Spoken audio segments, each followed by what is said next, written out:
Hello, welcome to Elizabeth Reads. Here I have one of Usborne Young Reading. It's Series 2. We have Romeo and Juliet, so let's read together.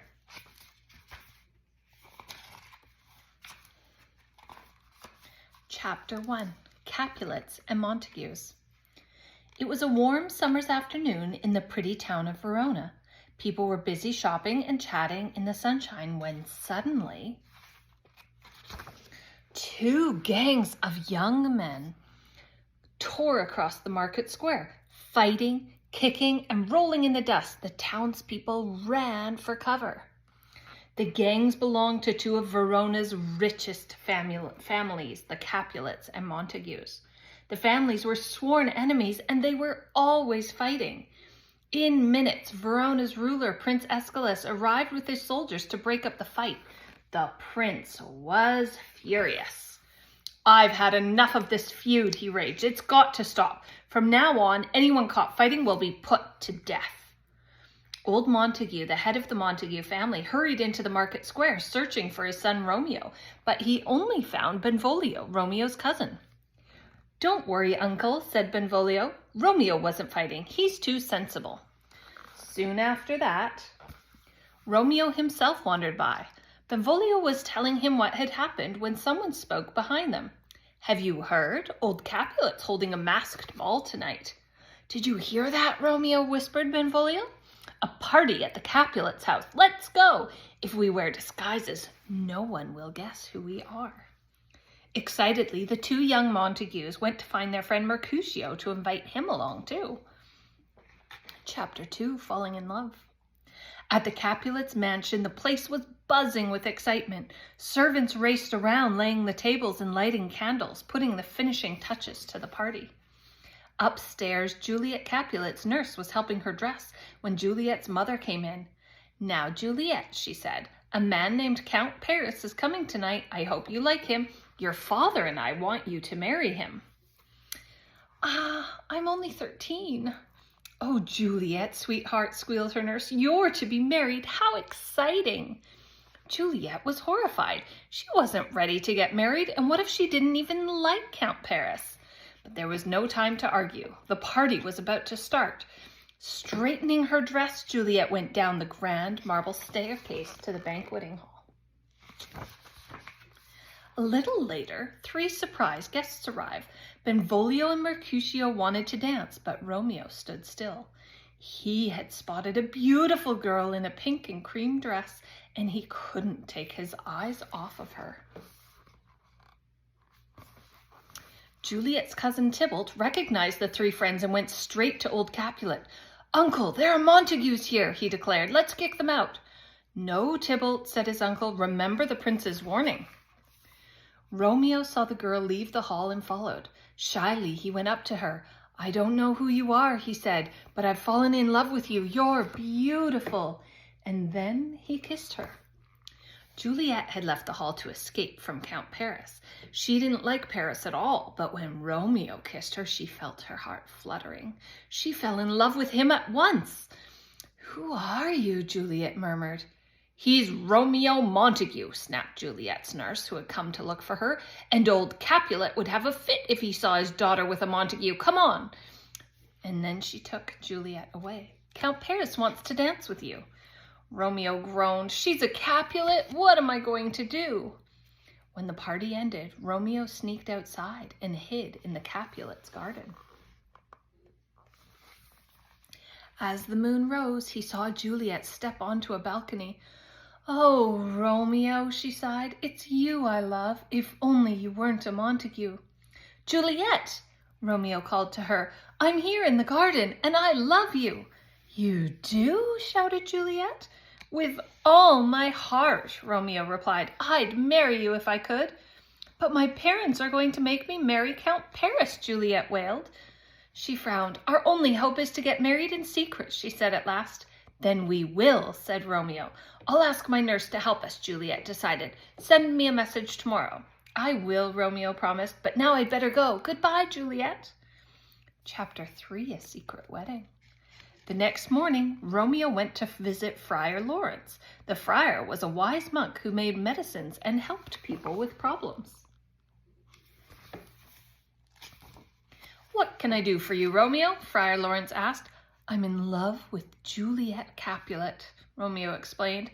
"I know our parents won't like it, but we really want to get married." "Then I'll help you," the friar said kindly. "When your parents find out you're married, it might help stop the fighting. If you both come to my house this afternoon, I'll marry you in secret." Romeo was delighted. He ran to the market square to find Juliet's nurse and give her the message. The nurse rushed off to tell Juliet what Romeo had said. She hated to see her Juliet unhappy. Juliet couldn't stop smiling. "I'll tell my parents I'm going to see the friar about my wedding to Count Paris," she decided. As the clock struck 2, Juliet arrived at Friar Lawrence's house. Romeo was waiting for her, and the friar performed the secret wedding at once. "You are now husband and wife," he says. Romeo and Juliet were married, but Juliet's parents were expecting her back, and she had to go straight home. So Romeo went to look for Benvolio and Mercutio. He found them in the market square, arguing with Tybalt Capulet. "What's the problem?" "You Montagues are the problem," snarled Tybalt, turning to Romeo. "You sneaked into our party, and I'm going to make you pay. I challenge you to a duel." "I refuse," Romeo replied. "You know the prince said no fighting." "You're afraid to fight," Tybalt taunted him. "Coward!" "Don't speak to my friend like that," said Mercutio. "Oh, so you want to fight instead, do you?" Tybalt shouted, drawing his sword. Mercutio drew his too, and they started fighting. "Stop it!" yelled Benvolio. He and Romeo frantically tried to pull the pair apart. They were too late. Tybalt stabbed Mercutio, who slumped to the ground, dead. Romeo was so upset he grabbed Mercutio's sword. Without thinking, he ran at Tybalt and stabbed him too. Benvolio stared in horror as Tybalt sank to the ground. "Romeo, what have you done?" he gasped. "Quick, go before the prince comes." Romeo dropped the sword and ran for his life. Chapter 4. Escape to Mantua. When Prince Escalus arrived, Benvolio told him about the fight. The prince was angry, but he could see Tybalt was mostly to blame. "Romeo shall not die," he said. "I'll banish him instead." Being banished meant Romeo would have to leave Verona and never come back. It was better than being put to death, but not by much. Gossip spread fast in Verona, and the nurse soon heard what had happened. With tears in her eyes, she went to tell Juliet. Juliet was heartbroken. "Cousin Tybalt is dead," she sobbed, "and I'll never see my Romeo again." "Don't cry," begged the nurse. "I'll bring Romeo to see you before he leaves. He's hiding at the friar's house." "Yes, please find him," Juliet said, wiping her eyes. "Ask him to come and say goodbye."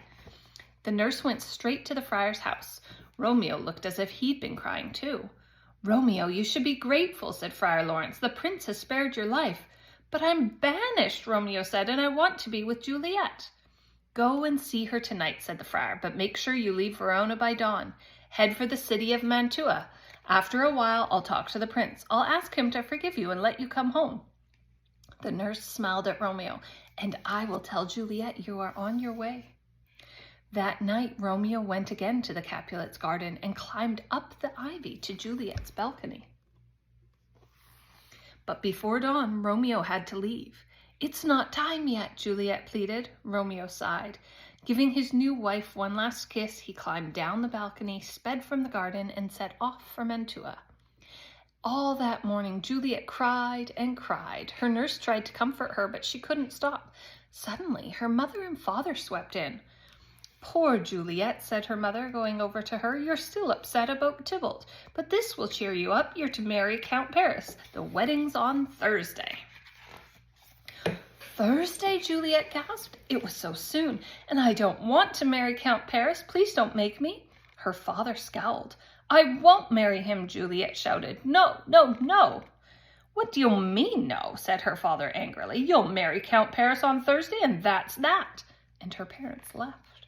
"But I'm already married," wept Juliet. "What am I going to do?" "Well, you can't tell your parents about Romeo," said her nurse. The nurse bustled away, and Juliet realized only one person could help her. "I must go and see Friar Lawrence," she thought. Chapter 5. The Magic Potion. Friar Lawrence was planting herbs in his garden when Juliet arrived. "Oh, Friar, please help me," she begged. "My father says I have to marry Count Paris on Thursday." "But you can't," said the friar. "You have to help." Juliet was desperate. "I'd rather die than marry Paris. Is there anything you can do?" The friar thought for a while. "Well," he said finally, "there is one thing that might work." "I will give you a magic herbal potion," the friar said. "When you drink it, you'll go into a coma. Your body will be cold and it will look as if you're dead, but really you'll just be in a very deep sleep, which will last for 2 whole days. How will that help? Drink the potion tonight.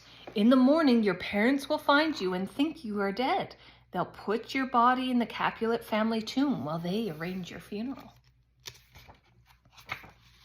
"Then what?" asked Juliet. "I will send a messenger to Mantua to tell Romeo the plan," the friar went on. 2 nights from now, you'll wake up. Romeo can come to Verona to rescue you, and you two can run away together." "I will do it," said Juliet bravely. She held the bottle in a trembling hand. "Thank you, Friar Lawrence."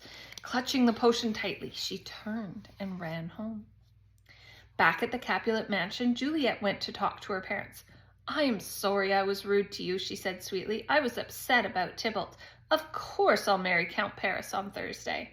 "Good girl," said her mother. That night, Juliet sat on her bed. Carefully, she uncorked the bottle Friar Lawrence had given her and drank every last drop of the bitter potion.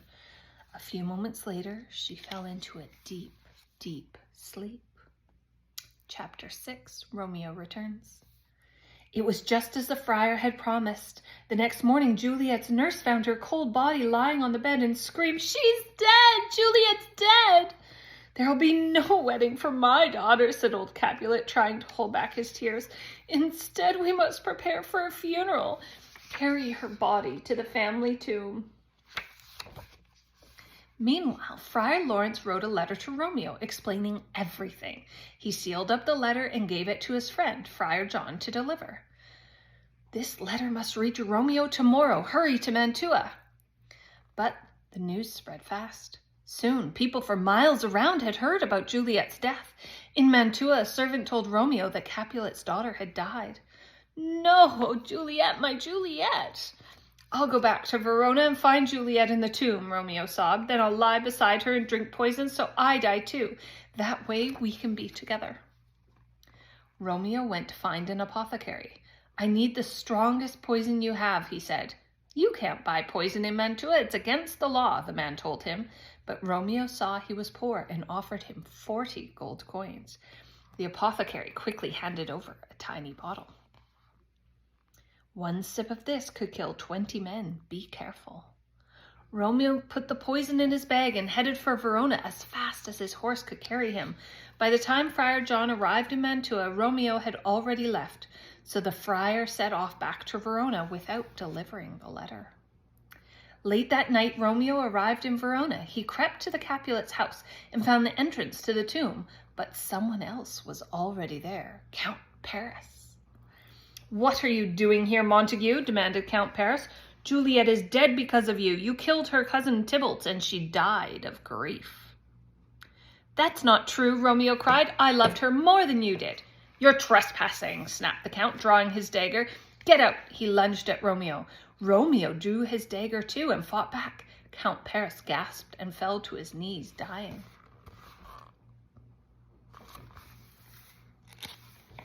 Romeo stepped over the body and went to find Juliet. She was lying inside, as cold as the stone beneath her. Romeo took her hand and wept as he kissed her cheek. "She still looks so beautiful, almost as if she's not dead at all." Back at Friar Lawrence's house, Friar John had returned. "I went to Mantua, but I couldn't deliver the message," he announced. "Romeo wasn't there." Friar Lawrence felt sick. "But Juliet will wake up alone in the tomb," he said. "I must rescue her." And as he rushed from his house, he headed for the Capulet's tomb. In the tomb, Romeo took out his bottle of poison, and he drank it all, lay down beside Juliet, and kissed her one last time. "Thus, with a kiss, I die." The poison worked fast. In a few moments, Romeo lay still. Not long after that, Juliet awoke. She rubbed her eyes and sat up. "Where am I?" she wondered. And then she remembered the potion and Friar Lawrence's plan. "Romeo," she called. "Oh, no!" She saw his still body, and she noticed the poison bottle in his hand and shook his shoulders. He didn't stir. Juliet realized what he'd done. "Oh, Romeo," she sobbed, "I can't live without you. I'll kiss your lips and poison myself too." Just then she heard a noise. Someone was coming. Juliet grabbed Romeo's dagger. Before anyone could arrive to stop her, she plunged it into her heart and collapsed on top of Romeo. Friar Lawrence burst into the tomb, followed by soldiers and servants. They were too late. Romeo and Juliet were dead. The friar summoned the Capulets, the Montagues, and Prince Escalus and told them the whole sad story. The prince turned to the two families. "See what your hatred has done," he said. "Romeo and Juliet have paid the price for your feud."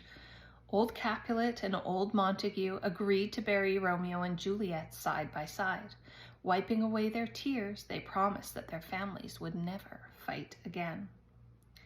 For never was a story of more woe than this of Juliet and her Romeo. That's the end of Romeo and Juliet. I hope you've enjoyed this. Feel free to subscribe, and then you can see when more books come on.